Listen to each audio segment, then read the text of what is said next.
Let me guess, you're tired. Not just physically so tired, the kind of tired that sleep can't fix. The kind of tired that comes from pretending you're okay when you're quietly falling apart inside. Maybe you've been carrying too much for too long. Maybe you've been strong for so many people you forgot how to be soft with yourself. Or maybe you've just reached that point where you whisper, something has to change. I can't keep living like this. If that's you, you're in the right place. This isn't a motivational hype session. This is a lifeline, a soft place to land, a space where we don't rush healing, we respect it. Because this is about becoming whole again, not perfect, not productive, not impressive, just real, honest, and alive. So if you've been looking for someone to finally say it, that it's okay to not be okay, that healing isn't linear, and that even now you are still worthy of love and hope and joy, then take a breath. You found that space. This is one-on-one, just you and me. No noise, no pressure, no judgment. Only truth, only healing, only us. This is how to get better every single day. And it starts now. Chapter 1, the quiet moment that changes everything. Let me ask you something. When was the last time you sat in silence and not scrolling, not rushing, not hiding, just sitting with yourself? Because healing doesn't always start in hospitals or therapy offices. Sometimes it begins in a quiet room with a heavy heart and the question, is this all there is? Maybe that's why you're here. Maybe something in your life feels off. Like you've been running on empty for so long that even joy feels like a distant rumor. You wake up, you move, you smile, but underneath all that motion, something aches. You can't name it exactly, but you feel it. The heaviness, the hollowness, the quiet scream of a soul asking for something more. And if that's you, then this chapter is for you. The truth we avoid. You see, most people think change begins with a bang, a dramatic wake-up call, a near-death experience, a breakup, a job loss. But sometimes the deepest change begins in the smallest moment, when you're lying on the floor, staring at the ceiling, whispering to yourself, I can't keep living like this. That whisper is sacred. That quiet honesty is the beginning. I want you to know something powerful. You don't need to burn your life down to rise from the ashes. Sometimes getting better starts with sitting in the ashes and simply choosing not to disappear. Lara's story. I once knew a woman named Lara. She was kind, quiet, strong in that unspoken way people often overlook. One day, she told me something I've never forgotten. She said, every morning, I wake up with this invisible weight on my chest. Not because life is bad, but because I've forgotten how to live it. She had done everything right, got the degree, the job, the partner, and yet she felt like she was disappearing inside the life she had built. Can you relate? Have you ever looked around and thought, why do I feel so empty when I have so much? That's not weakness. That's a soul that's outgrown the silence it's been buried in. And Laura? She didn't fix her life overnight. She started small. She took 5 minutes every morning just to breathe, to check in, to ask herself, what do I need today that I keep denying myself? Some days the answer was rest. Some days it was courage. Some days it was simply kindness. Over time, those small check-ins became sacred rituals. And slowly, she came back to life. Action step. Start small, start honest. Here's where you start. Not with a massive to-do list. Not with a new app, a new goal, a new obsession. You start with a pause. Today, after this chapter ends, I want you to sit somewhere anywhere quiet. Place your hand over your heart. Feel it beating. That's not just biology. That's purpose. That's presence. That's proof. And then ask yourself, what am I pretending not to feel? What would it look like to be honest with myself today? Because the quiet moment when you stop lying to yourself is the moment your healing begins. Reflect with me. What if you didn't need to earn your worth anymore? What if getting better isn't about becoming someone new, but coming home to someone forgotten. You don't need to be louder, faster, richer, or prettier. You need to be real. And if today all you can be is real and hurting and breathing, then that's enough. That's more than enough. We're just getting started. In the next chapter, we'll talk about something that's stealing your joy quietly every single day: comparison. But for now, just breathe. Let the quiet hold you. Let the moment matter. You're not behind. You're just beginning. Chapter 2: The Prison of Comparison and the Power of Tiny Wins. Let me guess. You've been scrolling through other people's lives lately, haven't you? The perfect bodies, the dream vacations, the success stories that make it feel like everyone else is sprinting while you're stuck crawling through wet cement. And even when you try not to compare yourself, the thought still sneaks in like a shadow. Why am I so far behind? Why is their life working and mine feels like it's falling apart? If you felt that lately, I want to offer you this truth softly but firmly. You are not behind. You are not broken. You are not failing just because your life doesn't look like theirs. You're living a life that can't be captured in highlights. The lie of comparison. Let me tell you a secret about comparison. It's not based on reality. It's based on imagination and often misinformation. You're comparing your messy middle to someone else's edited ending. You're holding up your scars to someone else's airbrushed smile. And you're using that distorted mirror to judge your worth. But here's the truth. You don't see the panic behind their posts. You don't hear the arguments behind the doors. You don't feel the emptiness hiding under their applause.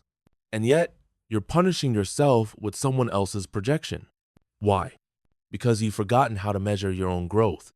A personal story: the man with the quiet victory. There was a man I knew, quiet guy, always kept to himself. Let's call him Tayo. For 3 years, Tayo didn't post a thing online. No selfies, no wins, nothing. But do you know what he did do? He stopped drinking. He learned how to cook for himself. He called his mom every Sunday after years of silence. Tiny things, right? But every one of those choices took a mountain of courage. Not a single one went viral, but everyone changed his life. One day he told me, "I used to compare my silence to their noise, but now I realize I was building peace while they were performing." That stayed with me. The power of tiny wins. You don't need to make $1 million this year. You don't need to transform your body in 30 days. You don't need to launch anything, prove anything, impress anyone. You need tiny wins that are rooted in healing. Brushing your teeth even when you feel like giving up? Win. Saying no when people pleasing is all you've ever known? Win.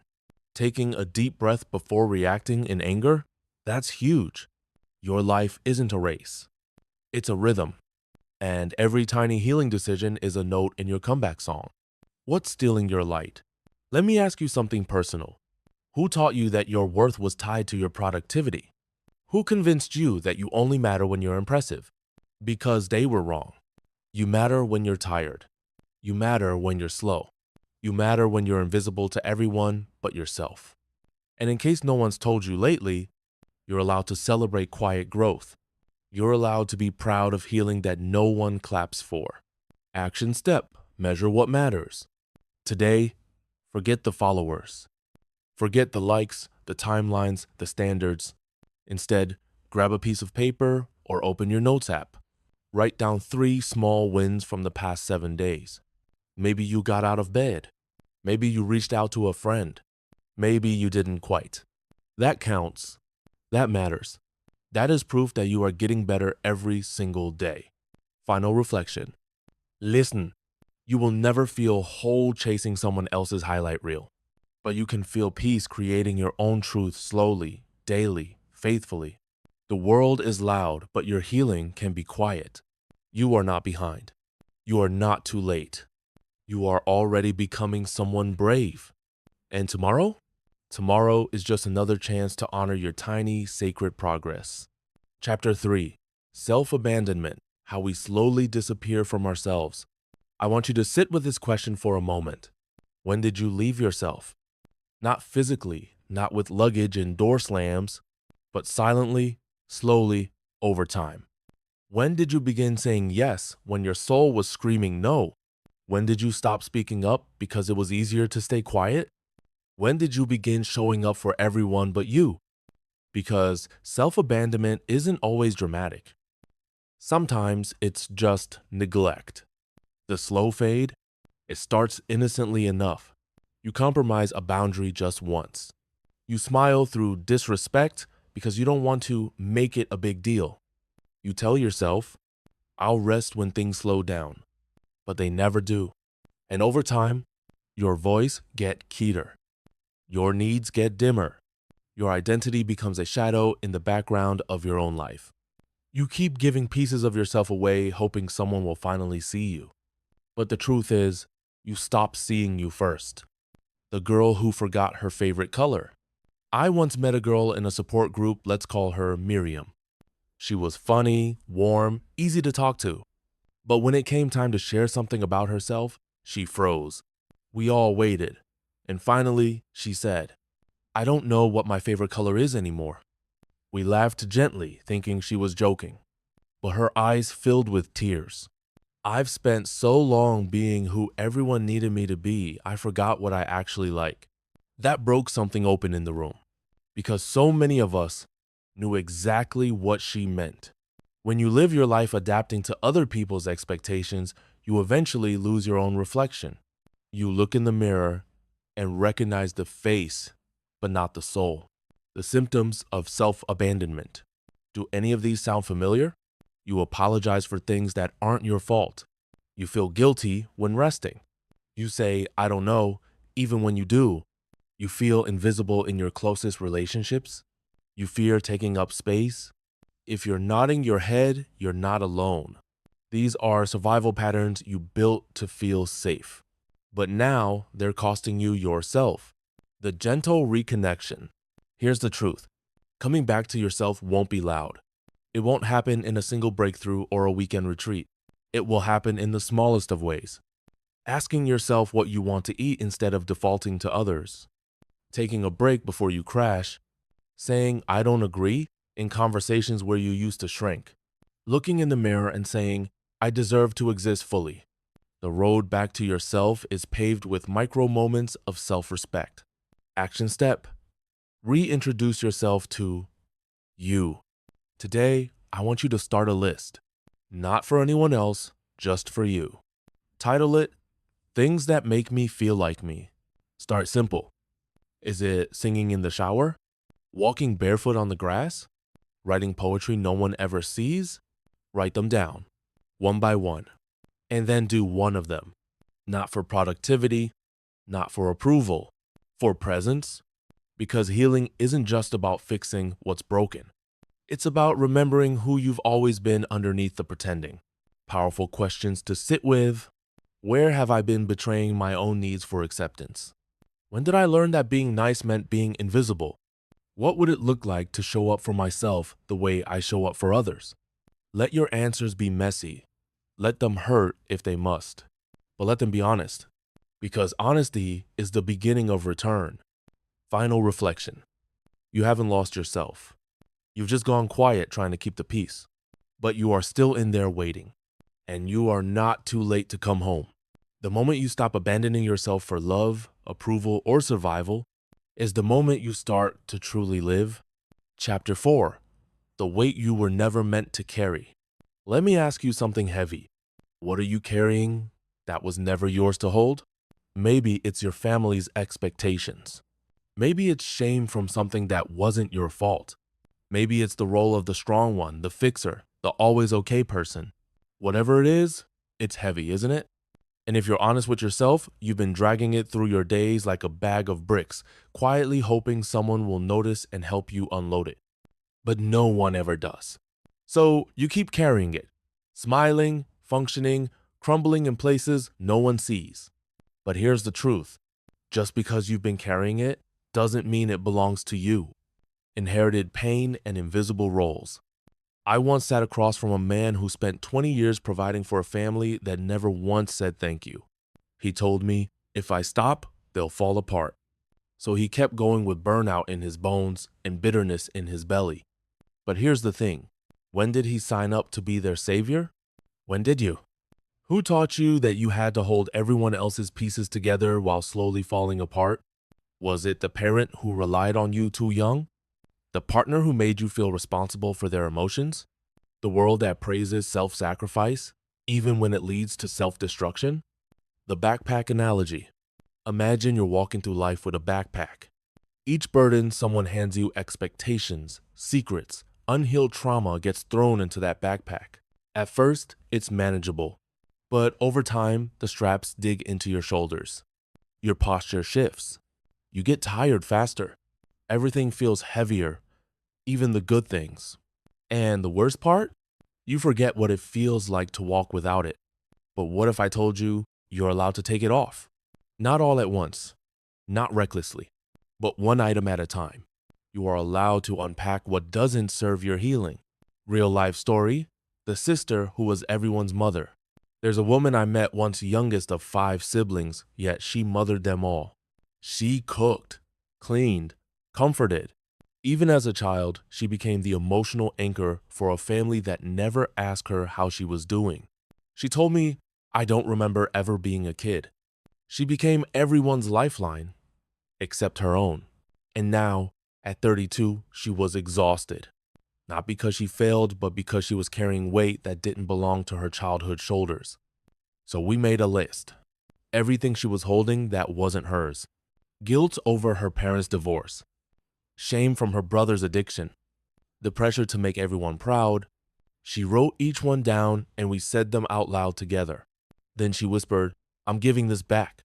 And slowly, she began to breathe differently. Action step. Write the return letter. I want you to do something brave. Take a piece of paper. Write down 3 things you've been carrying emotional weights, roles, responsibilities that never belong to you. Now write this sentence underneath each one. This is not mine to carry anymore. I release it. You may cry. You may laugh. You may feel nothing. But that act, that declaration, it's a sacred beginning. Questions to reflect on. Who gave me this burden and why did I accept it? What would I feel like if I laid this down even just for a moment? What version of me exists when I am not holding everything for everyone? Let the answers come slowly. Let them surprise you. And let them remind you, you were not born to carry the weight of everyone else's healing. You are allowed to be whole for yourself. Final reflection. You are not a beast of burden. You are not a container for everyone's pain. You are not selfish for setting it down. You are allowed to put the weight down. You are allowed to walk lighter. You are allowed to choose freedom. And as you do, you'll start to remember who you are underneath the heaviness. You'll start to feel like you again. Chapter 5. The loneliness of growth and the courage to keep going. Can I be real with you? Growth can be lonely. Nobody talks about that part enough. You start healing. You start setting boundaries. You begin choosing peace over performance. And suddenly, the people who once felt familiar don't feel safe anymore. You look around and wonder, why does becoming better feel like being left behind? If that's where you are right now, sitting in the ache of becoming, I want you to know you're not broken. You're just growing in a world that teaches you to stay small. And growth always comes with a shedding of people, of patterns, of places that no longer honor your becoming. The myth of leveling up. We often romanticize personal growth. We think healing means glowing skin, journal entries, green smoothies, and magical alignment. But real growth feels like loss at first. It feels like being the only one at the party who doesn't want to drink anymore. It feels like not replying to the group chat because the conversation drains you. It feels like crying on the floor, realizing that your old coping mechanisms don't work anymore and you haven't built new ones yet. Growth is grieving the life you outgrew, even if it wasn't good for you. There was a young woman named Ifeoma. She used to be the life of the party, always invited, always included, always surrounded. Then she started therapy. She started saying no. She stopped laughing at jokes that made her shrink. She started choosing herself quietly but consistently. And little by little, the invitations stopped coming. One day she told me, Healing saved my life, but it stole my tribe. That sentence cracked something open inside me, because so many of us fear that very outcome. So we keep pretending. We keep performing. We keep people in our lives who are no longer in alignment with our healing just so we don't feel so alone. But what if the loneliness you're feeling is actually space being made for your real tribe to arrive? The valley between versions. Here's something nobody tells you. There is a sacred space between the old you and the new you. And that space is often quiet, uncertain, lonely. It's a valley. And in that valley, you will doubt your decisions. You will feel tempted to go back to comfort even if it costs you your peace. You will wonder if growth is worth the isolation. But hear me, do not confuse loneliness with wrongness. You're not doing life wrong just because you're walking alone. You're doing something right, something most people are too afraid to do. You're choosing alignment over acceptance, truth over comfort, soul over surface. And that is sacred. Action step: create a safety list. When growth gets lonely, you need anchors. Not distractions, not numbing. Anchors. Make a safety list, 5 things that help you feel grounded when the path gets quiet.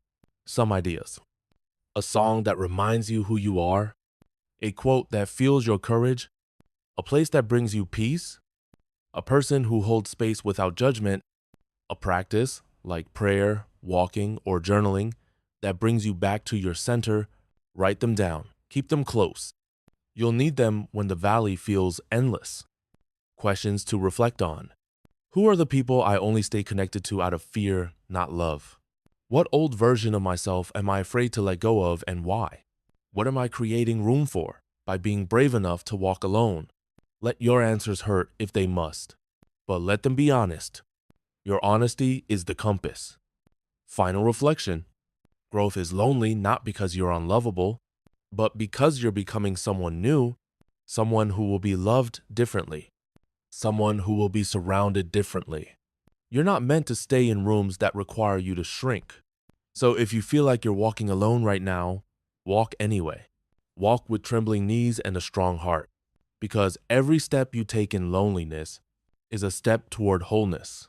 And eventually you will find others walking the same direction. And it will feel like home. Chapter 6. Rest is not a reward, it's a right. Let's take a breath together. A long one. In and out. Now, I want you to hear this not just with your ears, but with your heart. You are allowed to rest, even if nothing's finished, even if the laundry is still in the basket, even if the emails are still unread, even if you didn't earn it today. Rest is not a trophy for the worthy. It is a birthright. But somewhere along the way, you were taught that being tired wasn't enough of a reason to stop. The burnout lie. We live in a world that glorifies grind. Sleep when you're dead. Hostile harder. Rest is for the weak. But here's the cruel irony. The very thing you're sacrificing your energy, your joy, your presence, is the thing they told you you'd gain by working harder. They lied to you. And now, here you are, worn out, spiritually winded, pushing through pain like it's noble. But let me ask you this. At what point do you stop earning your own permission to breathe? The Overgiver's Confession. I once worked with a woman named Ada. She had 2 kids, a full-time job, and a side hustle. She would give and give and give until her hands were shaking and her chest felt tight. One day I asked her, "When do you rest?" She laughed. That hollow kind of laugh people give when you've asked them something impossible. She said, "If I rest, everything falls apart." But I looked her in the eyes and gently said, "If you fall apart, everything still falls apart, and you're the only part they can't replace." She cried. Because she realized something, she had never truly felt safe enough to rest. Maybe you haven't either. The trauma behind busyness. Sometimes rest feels unsafe not because we're lazy, but because we're scared. Scared that slowing down means we'll feel the things we've been avoiding. Scared that if we stop, we'll become irrelevant. Scared that someone will see us as weak, or worse, see us at all. So we keep moving. We stay busy because busy feels like control. But busy isn't the same as alive. The healing power of stillness. You don't heal by adding more. You heal by allowing space for what already is. Silence, stillness, sanctuary. These are not luxuries. These are medicine. When you rest, you are not falling behind. You are returning to your body, to your breath, to your truth. And the world can wait. Your nervous system cannot. Action step. Schedule sacred rest. Today, I want you to choose a 30-minute window just for you. Not passive scrolling, not half napping while feeling guilty. Real, intentional rest. Take a bath. Lie on the floor and breathe. Sit by a window and do nothing. Sleep in if you need to. Say no even if it disappoints someone. And when the guilt creeps in because it will whisper this to yourself, rest is not selfish. It is survival. Questions to reflect on. What beliefs do I have about rest and where did they come from? What would it feel like to treat rest as essential instead of optional? What part of me is asking to be cared for and keeps being ignored? Your answers may surprise you. Let them. Final reflection. You are not a machine. You are not a robot.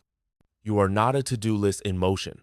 You are a living, breathing, worthy human being with limits, with needs, with the right to lie down without explanation.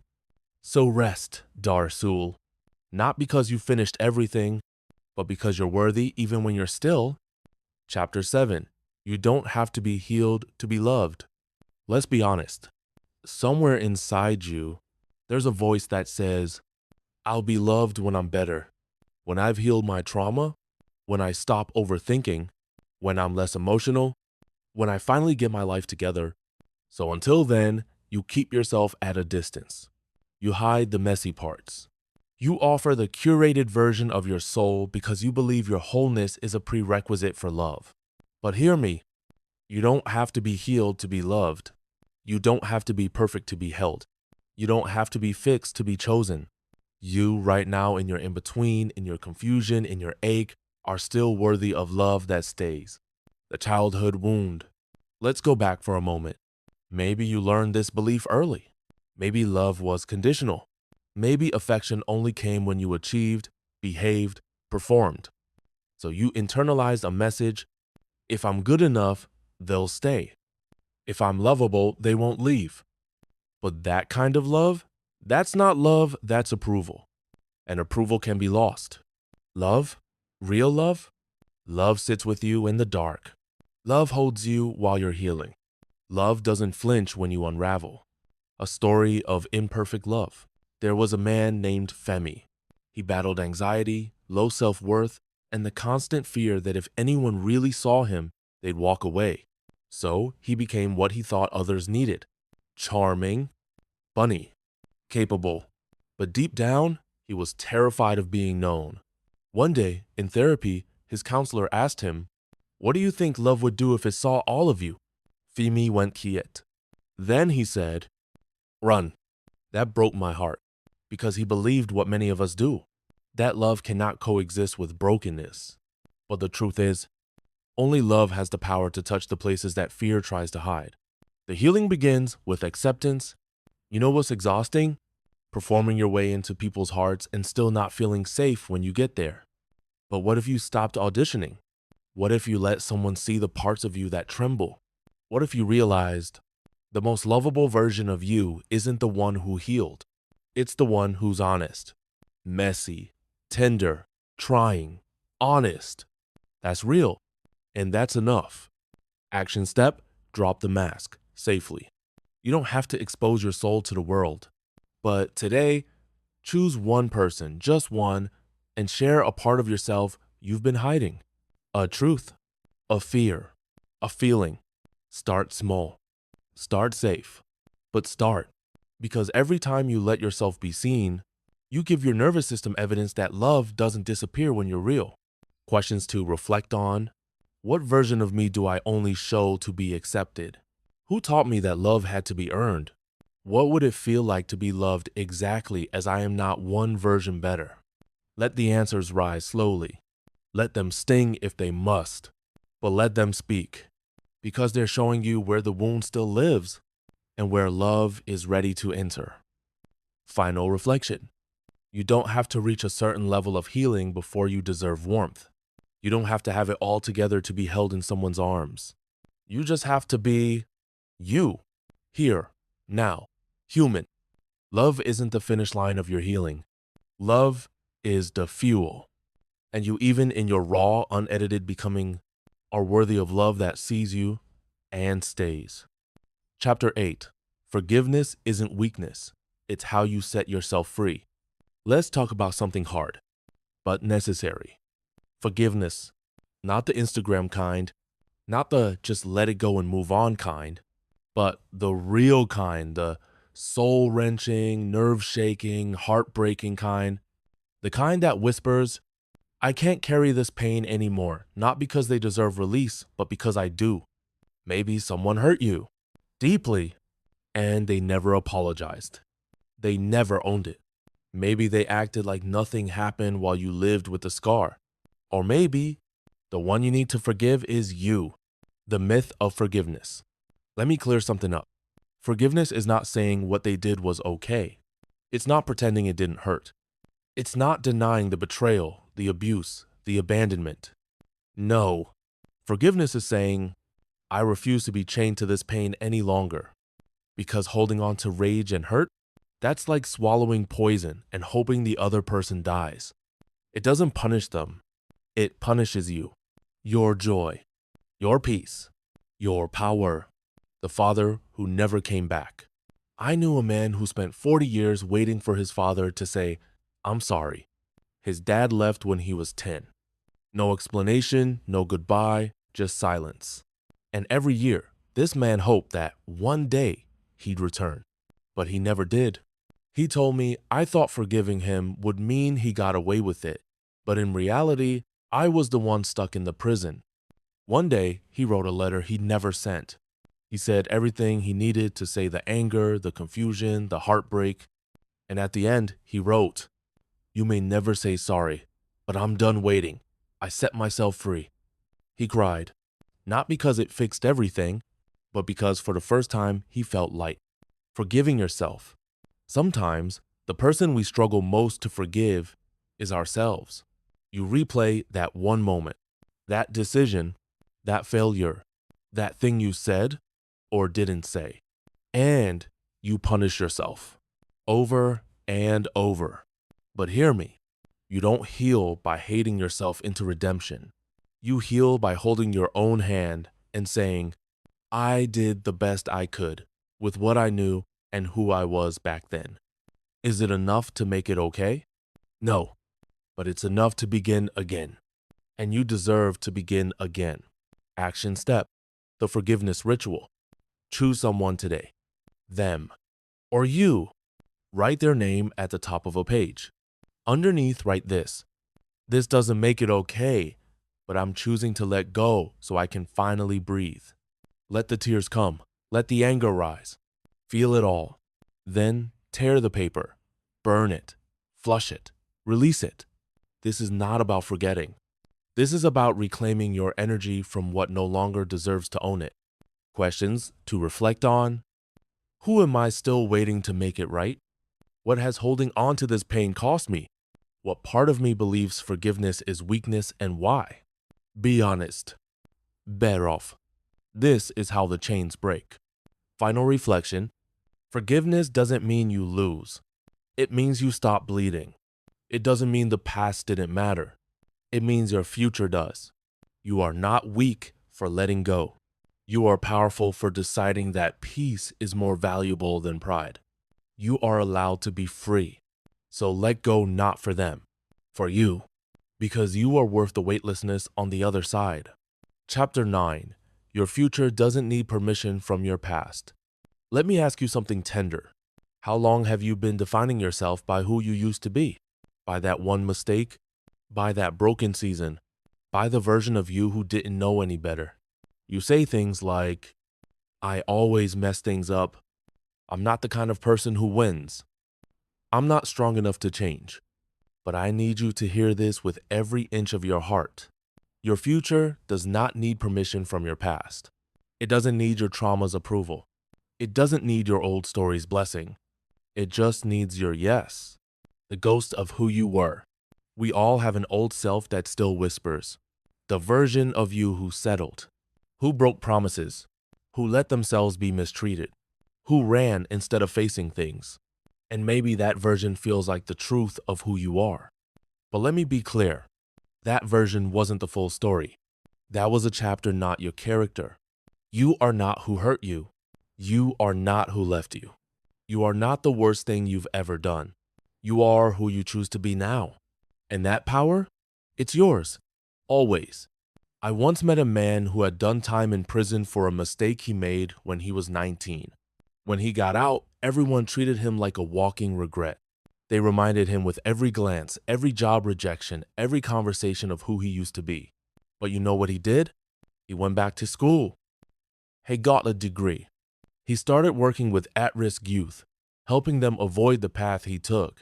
I asked him one day, "How did you not give up with everyone always looking at you like you were your past?" He smiled and said, "Because I stopped asking my old self for permission to become someone new." That line gave me chills. You are not trapped in yesterday. You might feel stuck right now. You might feel like your past is tattooed on your name, your heart, your chances. But I promise you, your past only has power when you keep handing it the mic. You are allowed to outgrow your former self. You are allowed to evolve beyond what you were taught. You are allowed to rise from chapters that were written in pain. You are not a sentence. You are a story, and it's still being written. Action step: rewrite the narrative. Grab a pen. Write this sentence at the top of the page. The version of me I am becoming is, then finish the sentence as many times as you need to. Don't write what you think sounds good. Write what feels real. What feels like light cracking through your shame. The version of me I am becoming is kind to themselves, bold enough to speak up, soon apologizing for existing, learning how to hope again. This is the beginning of your permission slip. Questions to reflect on. What old belief about myself do I need to stop repeating? What would my life look like if I didn't let shame drive my decisions? Who do I want to become, and what part of me already is?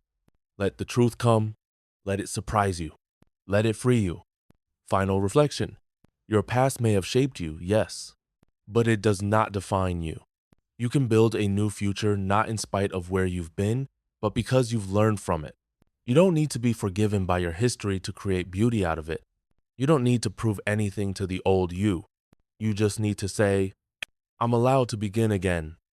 And the moment you believe that, the future becomes yours. Chapter 10, The Beauty of Becoming, How to Get Better Every Single Day. You made it. You showed up not just for this chapter, but for yourself. And before we go any further, I want you to pause and take that in. You didn't quit. You didn't disappear. You kept going even when your heart was tired, even when the healing felt slow, even when the world kept spinning and you just needed one breath of stillness. You chose to become. And that is everything. The myth of arrival. Let's clear something up right here at the end. There is no finish line. No magic moment when the pain is gone, the doubt disappears, the healing is complete, and you suddenly become this flawless, invincible version of yourself. That's not how this works. Because becoming isn't about arriving, it's about continuing. It's about waking up each day and asking, what does my soul need today? How can I honor my truth just for the next hour? What does better look like in this moment, not forever, just now? Some days, better is a 5K run. Some days, it's brushing your teeth and getting out of bed. Both count. Both are worthy. Both are valid. The power of gentle progress. I want you to picture a plant growing. You don't see the roots pushing through the dirt. You don't hear the stretch in its stem as it reaches for the sun. But it's happening slowly, quietly, persistently. That's you. You are becoming something beautiful, even when no one sees it, even when you don't see it. The work you're doing right now, the inner shifts, the new boundaries, the forgiveness, The quiet rests, they are not wasted. They are your garden. And your future self, they'll walk through it one day and whisper, "Thank you for not giving up on me." Action step: create a better everyday ritual. Today, I want you to create a small ritual. Something simple, something sacred. Your daily check in with the version of you that's still unfolding. It could be writing one sentence each morning. Today, I choose to be better by a 3-minute gratitude pause before bed. Placing your hand on your chest and saying, "I am proud of you," even when it feels awkward. A reminder in your phone that just says, "You are allowed to rest, to try, to begin again." This isn't about productivity. It's about presence. Better every day isn't about doing more. It's about being more honest.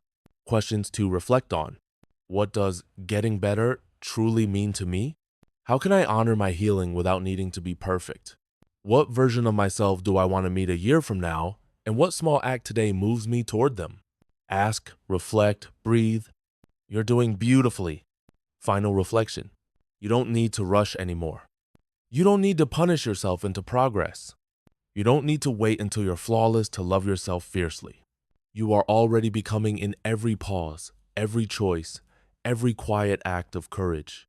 Some days will feel like leaps. Others will feel like inches.